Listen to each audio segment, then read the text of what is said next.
this has been a super strange bunch of Premier League midweek matches. Hello, I am the Irish guy. Yes, this is the Prem catch-up. Let's see what happened in the Premier League this midweek. Oh, and by the way, got your nose! oh, Jose is such a legend. Right, let's go. Nottingham Forest 1, Man United 0. All right, then. Play the clip. 3-2, Manchester United win. Don't ask me why, but I think Forest are going to crumble. I promise you, it will not, no way, be a Nottingham Forest win.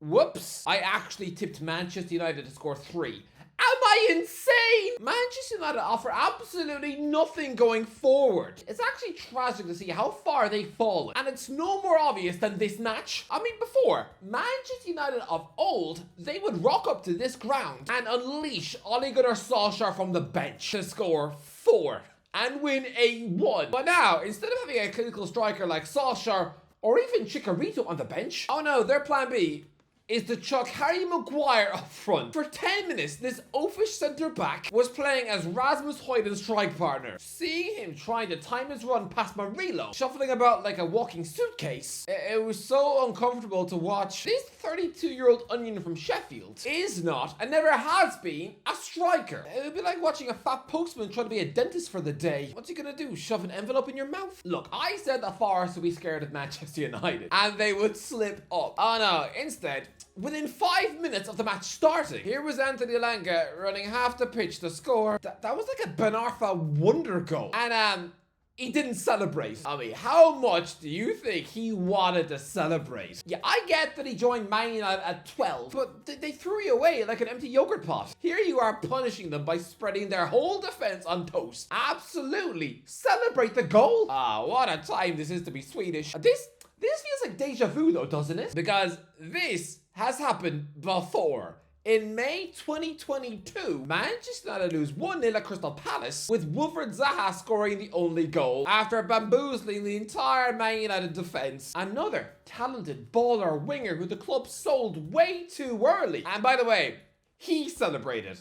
Come on, Tony E. Celebrate your goal. Elanga is the new Zaha. But yes, I keep waiting for Nottingham Forest to slip up. I keep waiting and waiting and waiting and waiting and waiting and waiting and waiting and waiting and waiting and waiting and waiting and waiting. At this stage now, I probably look like that desperate middle-aged bloke sitting alone in a restaurant who's been checking his watch for over an hour. He won't accept that his Tinder date has stood him up, probably because she looked through the window and saw that he looked like Jesse Plemons. Oh no, Forest will slip up any minute now. Is the equivalent of him telling the waiter, just 5 more minutes, she'll be here soon. Mate, just order your soup, she ain't coming. Forest are 6 points clear of 4th with 8 games left. They're closing in on Champions League football, right? But I'm still going to stubbornly say they will fall short. Come on, it's Nottingham Forest. They are 1 game away from an FA Cup final, which is weird considering the only football team they've actually beaten in any cup competition this season is Luton. I still think they will agonizingly fall away. Come on, their captain was there when Roy Keane was a coach. And Christ above, they've got all their eggs in the Chris Wood basket, relying on somebody who was recently Newcastle's 3rd choice striker, their modern day Leon Best. That should not be good enough for the Champions League. Sorry, but I'm still saying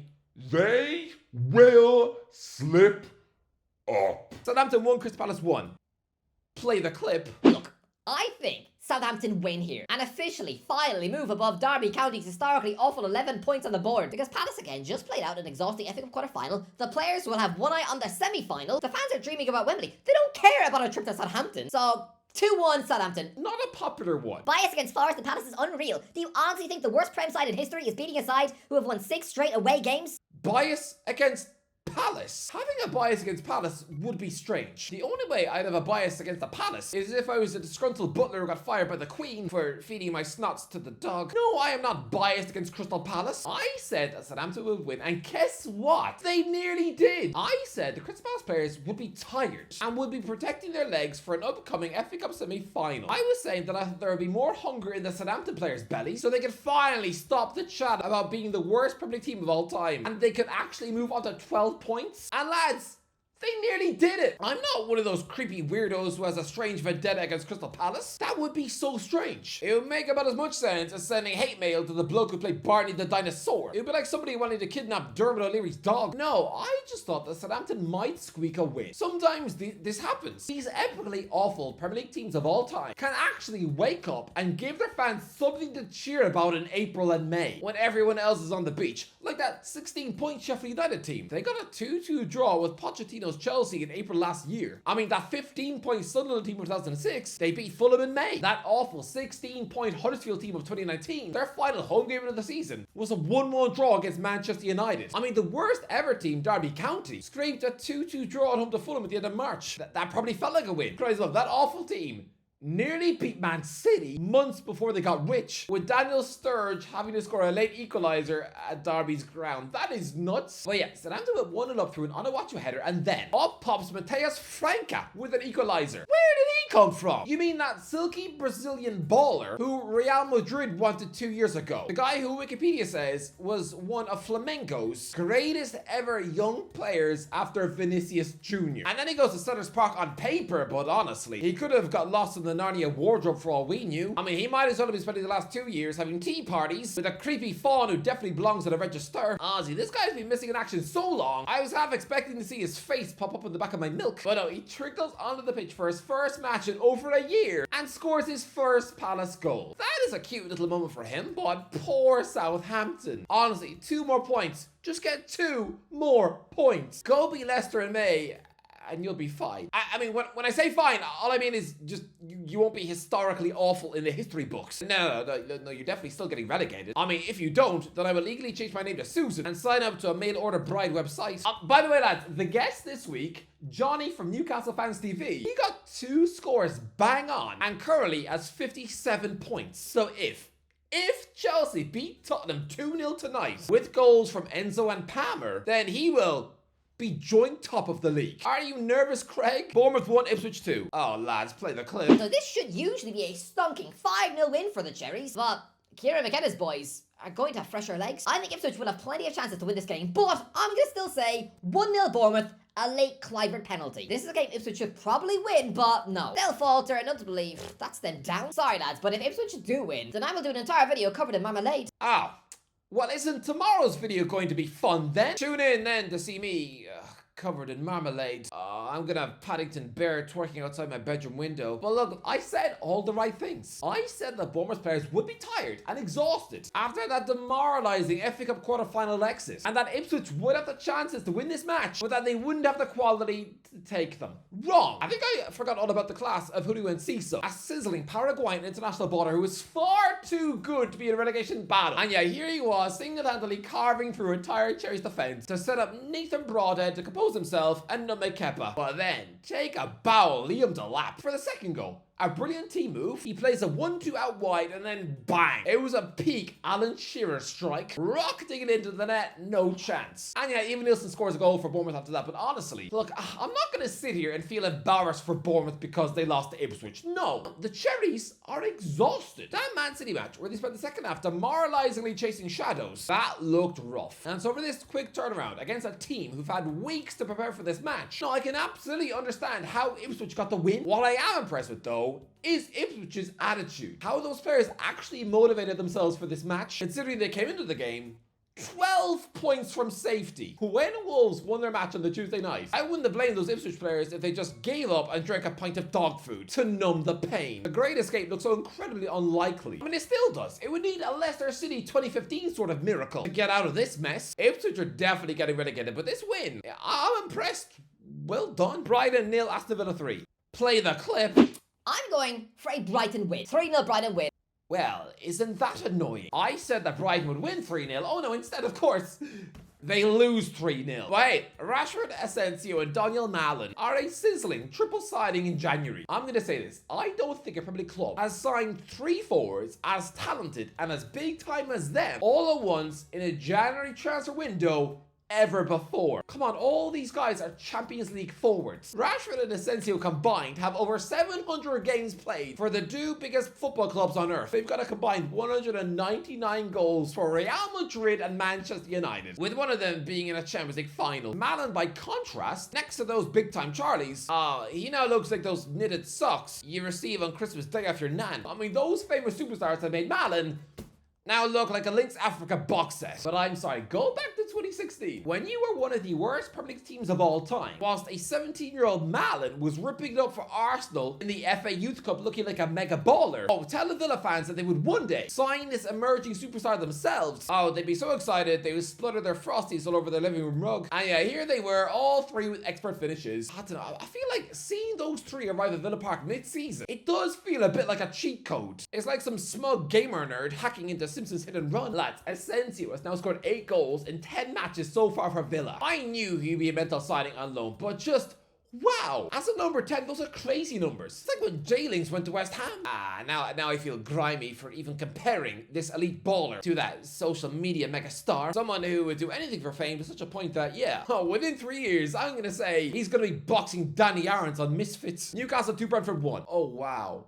What was that? Lads, this was my prediction for the match. I think the players have been celebrating for 2 weeks. Brentford, though, have been preparing for this match. I think the Magpies squeak a 1-1 draw, Isak and Mbemo, but as Brentford will be unlucky not to win. Lads, never have I been more happy to see a perfect prediction of mine go down the toilet. Because, lads, I just witnessed in the flesh the greatest goal I have ever seen in my life. Why are people not freaking out about this online? Why is this not dominating the headlines? Look, I was right. Okay, this was a sleepy, sluggish Newcastle display. It was very clear that the players spent the previous 2 weeks slurping celebratory 7-up. This was not a grade 2 performance at all. Come on, they just achieved their mission of bringing back a trophy. They celebrated on the town moor, where the players were singing songs and mocking Sunderland. And with 1 or 2 of the South Americans struggling to understand the hobbits on stage, I'm guessing Joe Linton only knows Ant and Dec, because his wife told him they were the guys of Love Actually. Lads, for the Tonali goal, I was over that side of the pitch. I was in the crowd above him. The ball gets rolled in front of him by Barnes, and it was an overhead pass. Tonali gets slowed his run, the ball gets played a few yards in front of him, forcing him to sprint. Now, what a normal human being would do is shield the ball by the corner flag and look for support. I know that is what I would do, but Tonali scores from this angle. David Beckham could never. That is the most surreal goal I've ever seen in my life. I couldn't believe what I was watching. It looked like a cross that was going to fly into the side net. So when I see it crashing into the roof of the net, I was on my feet. I was like, what? You should have seen my reaction. I knew I had just seen something epic. That was the single greatest strike I've ever seen live in the flesh. An absolutely thunderous goal, one of the greatest in Newcastle history. And, yeah. Tonali called it a cross. What? Tonali called it a cross. Next! Liverpool won Everton 0. How? How was James Tarkowski not sent off? This guy was an absolute hero in the last Merseyside derby, but now here he was chopping down Alexis McAllister with a horror tackle. And nothing. It's so weird. Why do Everton players not get punished for this sort of stuff in Merseyside derbies? Jordan Pickford did the exact same thing when he broke Van Dijk's leg in 2020. And 5 years later, Tarkowski is also getting away with this. Well, Liverpool had the last laugh because JT was allowed to remain on the pitch, and then he loses Everton the game because Gravenberch played the ball forward to an offside Luis Diaz. All Tarkowski had to do was just let the ball go, and suddenly it's a free kick for offside. But no, he dives in to keep the ball alive before it reached Diaz. It trickles out to Jota, who plays a 1-2 with an onside Diaz, takes 2 touches and spanks the winning goal past Pickford. Honestly, lads, that was justice. Man City 2, Leicester 0. 14 defeats from 15 games. Come on, Leicester, just sack Rudd. Look, this game was incredibly obvious. Man City beating Leicester, actually showing restraint to only keep the score down to 2. Honestly, I would imagine the second half was mightily boring. Just the City players hogging the ball. And you know what? I'm going to do something that feels very unnatural here, but well done, Jack Grealish. I know. This guy was given an incredibly rare start, but not out wide, oh no, in the middle as a number 10, which is where he should play. Because out wide, he's so eager to please and scared to annoy Pep that He always passes backwards instead of taking on a fullback. Well, here he is, scoring his first Premier League goal since 2023. Against the club, he scored his first ever Premier League goal against back in 2015. Grealish has always been connected with Leicester in my eyes. I mean, the first goal against them, the fact Leicester tried to buy him from Villa in 2018, the fact he was always compared to James Maddison when he was at Leicester and Grealish was at Villa, and here he was emotional in his post-match interview. I was thinking he was about to burst into tears because of how much he's been snubbed this season, but no, it was because it was the 25th anniversary of his little brother passing. So you know what? Fair play, Jack. Well done. But that's the only time I'm going to be nice to you, so watch it. Drink it in. I swear you'll never see anything like this again. Arsenal 2, Fulham 1. Play the clip. 2-1. Rodrigo Muniz nets for Fulham. Leandro Trossard equalises for Arsenal before Bukayo Saka steps off the bench to score a late wonder goal. I was close, so close to the perfect prediction. I said it would be 2-1 Arsenal, Trossard, Saka and Muniz. Instead, it's 2-1 Arsenal, Marino, Saka, Muniz. But look good, I was so close. But look, good win for the Gunners. Wolves 1, West Ham 0. Wolves are safe. Here they were beating West Ham with a fantastic Jorgen Strand Larsen strike to consign Graham Potter to yet another defeat. I think this man once became the best paid manager in Chelsea history. I think Chelsea paid a bonkers £21 million to pinch him from Brighton and would eventually give him a £13 million payout to leave. Chucking in his fat wages, that man has pretty much cost that club about £40 million. That's like 2 Drogbas. And yeah, here he is doing nothing much at West Ham, whilst Wolves are thriving without Gary O'Neill. Vitor Pereira's done such a brilliant job of walking through that door at Molineux. And yeah, the club are now 9 points clear of Ipswich with 8 games left. Come on, they are staying up with ease. See what happens when you get rid of O'Neill? Anyway, that's the video. Let me know in the comments below. What do you think? Let me know. What guest do you want on for tomorrow? I bet you won't guess who it is. Let me know in the comments below. If you enjoyed the video, don't forget to like, share, and ways. I'll talk shit a while.